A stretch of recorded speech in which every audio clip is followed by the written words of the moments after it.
இது சரியா? இது எப்படி இங்கிலீஷ்ல சொல்றது? இஸ் திஸ் கரெக்ட்ன்னு சொல்லணுமா? இல்ல டஸ் திஸ் கரெக்ட் அப்படின்னு சொல்லணுமா? Is this correct?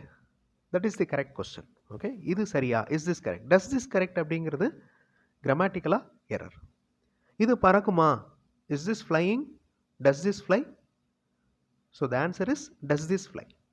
Is this flying அப்படின்னா இது பறந்து கொண்டிருக்கிறதா அப்படின்னு அர்த்தம். ஸோ இது பறக்குமாங்கிறதுக்கு டஸ் திஸ் ஃப்ளை. நீ மறந்துடுவியா? Are you forget? Do you forget? Do you forget? That is the correct answer.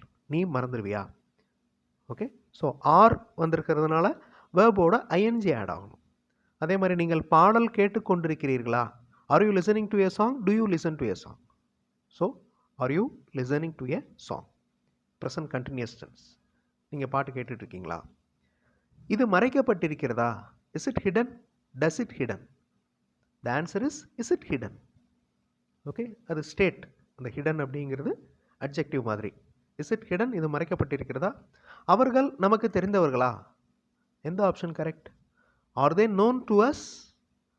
Two they know us அப்படின்னு என்ன அர்த்தம்? அவங்களுக்கு நம்மளை தெரியுமா அப்படின்னு அர்த்தம். ஆர் தே நோன் டு அஸ்னா அவர்கள் நமக்கு தெரிந்தவர்களா?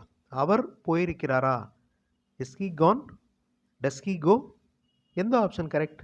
கமெண்ட்டில் ஆன்சர் பண்ணுங்கள். ஃபுல் வீடியோ பார்க்குறதுக்கு சென்டாக் சேனல் பாருங்கள். ரிலேட்டட் வீடியோவில் ஃபுல் வீடியோ லிங்க் ஆகிருக்கு. டிஸ்கிரிப்ஷன்லேயும் லிங்க் இருக்குது. கண்டிப்பாக உங்களுக்கு யூஸ்ஃபுல்லாக இருக்கும். தேங்க்யூ.